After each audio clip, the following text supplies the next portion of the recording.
ANC yalele lowo wayesakubanga umongameli wayo noyinkokheli ye-MK Party kungoku nje umnumzana Jacob Zuma kuba avele phambi kwekomiti yoluleko ye-ANC ngoLwesibini. Ndiyafuna ukuthatha lithuba ndicela uxolo kamagqwetha-gqwetha athe enzeka okokuba ii-operators zingabhatalwa ngexesha elifanelekileyo. Iyonke loo nto iyalungiswa ngoku. Bezimenci ezothutho kwiindawo ezithile eMpuma Koloni abo bathutha abantwana bezikolo bekhalazela ukungahlawulwa ngokwesivumelwano sokuthutha abantwana besikolo nesebe lezothutho.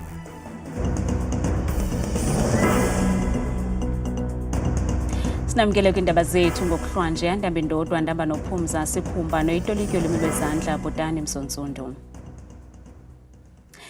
Iqela le-ANC limkhwebele phambi kwekomiti yalo yoluleko lo wayesakubanga umongameli walo umnumzana Jacob Zuma ngoLwesibini weveki ezayo. Mabini ke amatyala atyholwa ngawo lo kaZuma i-ANC naquka ukujongela phantsi isikhokelo se-ANC kwanokuxhasa elubala iqela lomkhonto wesizwe. Iqela le-ANC nelingena liphuma ezinkundleni libangisana nalowo ebesakubanga umongameli walo umnumzana Jacob Zuma lithatha isigqibo sokumkhwebela ngeneno phambi kwekomiti yoluleko lokaZuma. Sithetha nje umnumzana Zuma uza kuba bubuso beqela elingumtshakazi kwipolitiki yeli MK Party kwinyulo lukazwelonke lwale nyanga.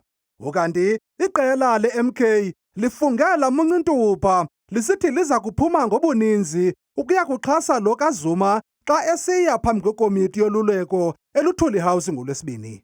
The Bill of Rights allows that President Zuma can vote for whichever party and campaign for whichever party he wants to. In this case, he's voting and campaigning from Mkhonto weSizwe. Nothing wrong with that.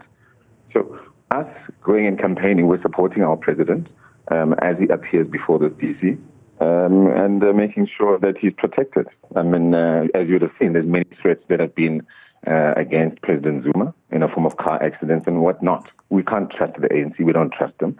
And we were there to support President Zuma. Umhlalutyi wezopolitiko uGqirha Levindow uthi sirhuqisa umrhaji esisigqibo se-ANC kwaye nexesha esifika ngalo lenza umnqwazi ungaqini. My sense is that we still have to get very good reasons from the ANC why they've actually opted to have this matter dealt with now when they have to focus on other issues. And at the same time, indeed, it's a good opportunity for the MK Party to show how they are growing and also to demonstrate their support against the ANC. Omnye umhlalutyi wezopolitiko uNjingalwazi Ntsikelelo Breakfast uthi i-ANC ikwenza oku kuba ifuna ukunika umnumzana Zuma ithuba lokuziphendulela. It wants to be fair and square by following policy and a procedure, because if the ANC advances that argument that you are putting forward, it can be misinterpreted as if it is patching Msholozi. So I think it wants to apply Odi Patam rule by listening to his side of the story so that he can also defend himself. Kukhangeleka ngathi kusekude bhakubha kwaye luza kuthi lufika unyulo kube kungadlalwa kubethwa intonga. Ingxengxezile inkulu baphathiswa yaseMpuma Koloni umnumzana Oscar Mabuyane kokusilela kwesebe lezothutho ukuhlawulo somashishini kwicandelo leteksi kwangethuba kweliphondo. Kosomashishini kwiindawo ezithile abazimise ngxi ezothutho ngokuvala indlela bekhalazela ukungahlawulwa ngokwesivumelwano senkonzo yokuthutha abantwana besikolo nesebe lezothutho. Kuthe kanti abeshishini leteksi bebengagrogrisi ngenyoka efileyo namhlanje lumengxi uthutho abaqhubi bachitha iyure eziliqela ezindleleni kungayeki phambili nasemva. Zintathu ezona ndawo zichaphazeleke kanobomi kweliphondo ngokutsho kwesithethi sesebe lezothutho umnumzana Unathi Bhinqose. Zikhona ke nezinye indawo kwiphondo ezithe zachaphazeleka yile nto. Ndingakhankanya indawo ezifana needolophu ezithile eChrisani, idolophu yaseDutyhu phakathi kwezo zithe zakhankanywa. Ukuza kuthi kangoku ke akukabikho zenzo zolwaphulomthetho okanye zabondlobongela sele zibikiwe. Amagosa ethu akhona ukuzama ukubamba ucwangco. Siyafuna ukuhlaba ikhwelo kubasebenzi bendlela naluntu jikelele ukuba luqinisekise ukuba lukhuselekile ngalo lonke ixesha ukuba mhlawumbi ungadile ihambo yakho. Abantu bavakalise izimvo ezahlukeneyo ngoluqhankqalazo nefuthe kwezothutho ingakumbi ngexesha lasekuseni lempangelo. Siva kabuhlungu kakhulu sisi. Abantwana bethu bemka apha ezindlini ngo-6 ekuseni. Awunawuphuma ke because kwalapha kusithanga kulityholo. Kuyinto nezigebenga yonke nje into khona. Now ngo-6 abantwana xa bephuma funeka ukhwaze umeza. Uthi meza masambini awunaphuma wedwa abantwana bethu funeka sibakhaphile because bamka kumnyama ezindlini. Kubekho nongquzulwano obeluthukutukuza phakathi kwabaqhankqalazi namapolisa, kodwa amapolisa akavuma ukuphazanyiswa emsebenzini wawo. Ukanti Inkulubaphathiswa icele uxolo kwabeshishini leeteksi ngokugqitha kweentsuku ezingama-30 bengahlawulwanga ngelithi kungeentsuku zatywala izawungena imali kwiibhanka zabo. Ndiyafuna ukuthatha lithuba ndicela uxolo kamagqwetha-gqwetha athe enzeka okokuba ii-operators zingabhatalwa ngexesha elifanelekileyo. Iyonke loo nto iyalungiswa ngoku. Njengoba ndithetha abasebenzi khange baye nakuloo holiday yabasebenzi namhlanje bebebhatala belowuda khona ukuze kwi-special run esenzelwe ubhatala ii-taxi operators ngoLwesihlanu yenzeke loo nto. Imali ye-taxi operators ezikwi-Scholar Transport iyawube ikwiibhanki zabo kule veki zayo ngoLwesibini. Ndiqinisekiswe ngolo hlobo ngumphathiswa wezothutho utata uXolile Nqatha kwakunye nentloko yesebe utata uAndile Fani. Ukanti imeko isazinzile kuzawuthi ga ngoku, kodwa abesebe lezothutho neearhente zomthetho bathi bazawuthi qwa kulungela into nokwehla ukunaba kwamathunzi. Kwiindaba zethu kuChannel 163 oziphathelwa yiNewsroom Africa, ndinguNtsiki Noyiya. Sikhatyiwe kwakhona isicelo sebheyile samadoda amathandathu atyholwa ngokubulala umdlali webhola weqela leKaizer Chiefs uLuke Fleurs. Lo mdlali waphangwa wathathelwa imoto yakhe eRhawutini ekuqaleni kwenyanga kaApril. Ngethuba bevela enkundleni namhlanje aba barhanelwa bathandathu, inkundla ibone kungakhuselekanga ukuvumela ibheyili kwaba barhanelwa kwaye umbuso usazokwenza uphando ngakumbi mayelana nokubulawa kukaLuke Fleurs. I-NPA ithi amangqina kweli tyala ayaziwa ngabarhanelwa, nto leyo ebenza bangakhuseleki ngokupheleleyo. Isithethi se-NPA kuPhindi Mjonondwane. We cannot guarantee their safety, much as we cannot also guarantee the safety of the people that are witnesses in this case. Ngenxa yobuzaza betyala, Mjonondwane uthi akukho lula ukubakhulula abarhanelwa. The fact that they are charged with very serious offences that attract a minimum of life imprisonment, that on its own, when convicted, that on its own is incentive enough. Eli tyala limiselwe umhla wesi-7 kule nyanga imiyo. Ukanti sesenkundleni njalo amagqwetha abarhanelwa aba5 kwaba7 nabatyholwa ngokubulala imvumi yomculo we-hip hop aka nomhlobo wakhe uTibbs atyhole umbuso ngokulibazisa iinkqubo zokuqhutywa kweli tyala njengoko abarhanelwa bebesenza izicelo zebheyili namhlanje enkundleni yamatyala eThekwini KwaZulu-Natal. Tyala ke limiselwe ungomso khona ukuze kuqukunjelwe ezingxoxo zezicelo zebheyili. Indawo ezininzi zishiywe zingenambane kulandela ukutsha kweentambo eziphantsi komhlaba eRhawutini. Abenkonzo zikaxakeka bathi kuzafuneka balinde iiyure ezingama-24 phambi kokuba bafikelele etoneleni apho uqhambuke khona lo mlilo ukuze bahlole ubungakanani bomonakalo. Bathi bayaluva ulwamvila lokucinyelwa ngumbane woosomashishini bakummandla wedolophu yaseRhawutini apho kuqhambuke amalangatya omlilo azabangela ukucima kombane. Now we're badly affected about the electricity outage. It's kind of running us in a bad way because right now we are operationally like at a loss right now because every day people come in here, they expect us to be like up to set, but now it's like our things are always they're getting spoiled. Abenkonzo zoxakeka bathi nangona isengumcelimngeni ukungena kwitonela apho kuqhambuke khona lo mlilo, kodwa abahlali abakufuphi kule ndawo mabangaxhalabi ngokhuselo lwabo. In terms of the firefighting, we've done our work. We also want to assure the people out there because there were reports that in the morning that there is a fire. I think there's no fire. You are here, you can see. Abenkonzo zikaxakeka eRhawutini bathi baza kuqhubeka ukwazisa abahlali ngale ntlekele kwaye kulindeleke uCity Power aqalise ukubuyisela umbane emveni kokuba kwehle ubushushu kule tonela. Inkundla kaMantye Adamelanga eMntla-Ntshona ilimisile ityala lokubulawa kukaManana Ditsebe liqabane lakhe elineminyaka engama-40. Umrhanelwa uvele kancinane enkundleni nalapha acele igqwetha lombuso. Abahlali belali yaseRhunwana baphume ngobuninzi babuthelana ngaphandle kwenkundla apho umrhanelwa avele kancinane bememelela ukuba ajongane nengalo yomthetho. Ucele igqwetha lombuso eliza kummela umrhanelwa otyholwa ngokucima igama uManana Ditsebe owayeneminyaka engama-25.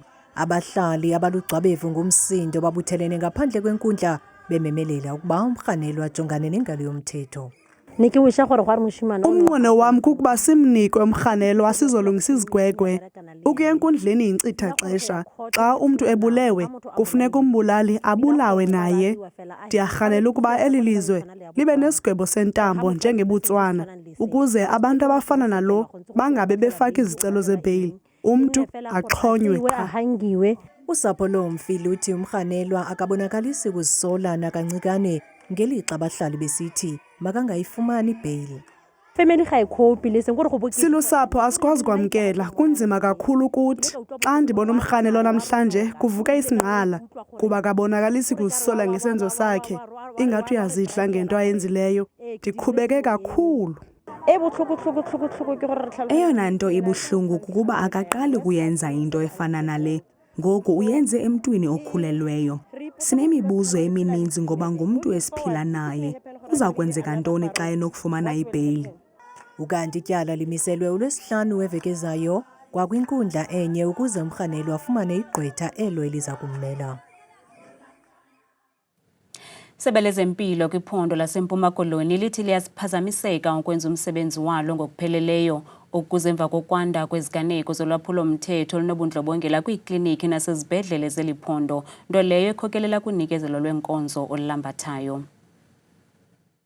Kutshanje unogada uthe wadutyulwa wabulawa ngabarhanelwa ngethuba bephanga iikhompyutha ezintlanu kwikliniki. Obambileyo usekela mlawuli jikelele kwiinkonzo zekliniki uGqirha Mthandeni Xhamlashe uthi olu hlaselo luthintela inzame zokubonelela ngeenkonzo zempilo ezifanelekileyo eluntwini.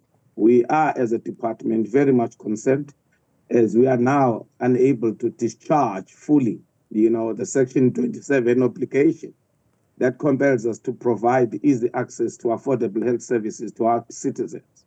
Now, crime is beginning now to get into the area and into our operations, and it's affecting us adversely. The attack on our security guard at the clinic is of grave concern. uXhamlashe wongeze ngelithi isebe lisebenzisana namapolisa nanjengoko onogada bengakwazi ukuxhoba nongumthetho wesebe lezempilo. As an employer, we are obliged by OHS Act to provide safe working environment for all our personnel, doctors, nurses, even security guards.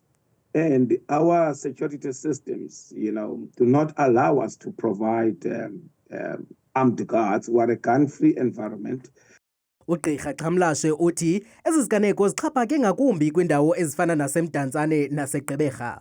Uhlabe ikhwelo kubahlali bale mimandla ukuba babambisane ukulwa ubundlobongela kumaziko ezempilo ukusipula nengcambu lomkhuba ubhexeshwa lubaxo. Uqukumbele ngelithi isebe liza kufakela ikhamera kula maziko, nto leyo iza kuncedisa ekulweni olulwaphulo-mthetho. Inenekazi laseSoweto eRhawutini uThato Mantshu ngomnye wabantu abangaphaya kwama-3,000 3,000 abaphila nomhlaza eGauteng nje kuphela basesemlindweni wonyango kwisebe lezempilo kweli phondo. Ngokunexhala lokushiya umama wakhe usele oluphele nomntwana wakhe uselula, isebe lezempilo linkonye i-784 yezigidi zeerandi elayabelwa iofisi kaNongxowa Nyakenye. Bekuye yomSinzi uSeptemba ukutsho ngo-2020 ngethuba uThato efunyaniswa ukuba unomhlaza webele. Ngoko nangoko wacinga ngentombi yakhe eselula. Kumkhokeli kwindawo yokuzivonyavonya njengeqhwili lokulwa nesi sifo. First thing that came to my mind was my daughter. That I need to fight. No matter what it takes, I just need to fight. UThato ngomnye wamawakawaka bemibeli abaxhomekeke kumaziko onyango karhulumente. Uthi ichemotherapy ayenza kwisibhedlele iCharlotte Maxeke imenza angakwazi ncam ukusebenza ngenxa yeentlungu. So I didn't realize that it's going to be severe. So I went there looking like a sleigh, hey? On my heels, jeans looking good. Only to realize that when it went into my body, I can feel it go through my veins. That's how bad it was. Ngo-2021 wenziwa utyando kususwa umzila womhlaza ngethemba lokuba bezempilo bazawude bawuthenga umatshini ukuze aphile qethe. Then they made a booking for me, trying to get me into radiation. Never got a call. Ubeyinxalenye yamatshantliziyo omhlaza enze umngcelele ebongoza bezempilo ukuba bade babanike unyango kodwa babuya nelize. Ngoku ukwinqanaba lesithathu ngobuzaza bomhlaza kwachaphazeleka nemiphunga, nto leyo athi menzela ixhala lokuphulukana nobomi bakhe. I'm a breadwinner at home. My mother is a 75-year-old. My daughter is 15. If I die, I'm not sure if my mother will survive this. Ngokwesebe ke kulindeleke ukuba unyango luqalise kule nyanga kwizibhedlele iCharlotte Maxeke neSteve Biko. Sibhengezo eso athi uThato uyawubona ngezenzo, kungenjalo achabalele amathemba kuye. Asiphasa amehlo kwimozulu yethu yanamhlanje.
Bukela ungawafumana la manqaku namanye kwiqonga lethu le-YouTube @indabazethu163 kamnandi mawethu.